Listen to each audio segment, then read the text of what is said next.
నీవు ఆ రావణాసును అన్ని వరములు తీసుకొని ఈరాని నీ భక్తులకి ఈరాని బాధలు పెడతా ఉంటే నువ్వు చోరు మూసుకొని ఇట్లే ఉందామంటే నాకు ఆస్పదం లేకపోయింది.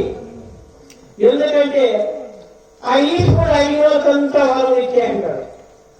వాడి మీనింగ్ మేము దేవాలయ యుద్ధాలు చేసుకోవాలి, నువ్వు వేళకి నేను అడిగే కొట్టి అనుకో. వాడు నా భక్తులు నేను ఇచ్చిన నీకే వాళ్ళకి ఏం చెప్పేది. ఇక బ్రహ్మ విష్ణు ఈశ్వరుడు వాళ్ళ ముగ్గురు త్రిమూర్తులు వాళ్ళకే గలాట్లు కొట్టేశారు.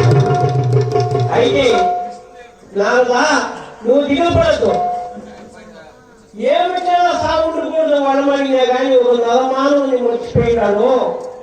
నేను ముందర కృతయుగంలో నేను నా మానవతాన్ని పెంచుతాను, మానవతాన్ని పెట్టి వాడిని సమాధిస్తాను, అప్పటి వరకు బాధలు తగ్గిపోయేది చెప్పి అనిపిస్తా ఉంటాడు. చెప్పి పంపిస్తా ఉంటే ఇక్కడ మళ్ళా కైలాసానికి వస్తా ఉన్నాడు. ఆవుగా పార్వతీ దేవుని వేడుకున్నాము, విష్ణుని వరమని కూడా కాపాడుకున్నాము.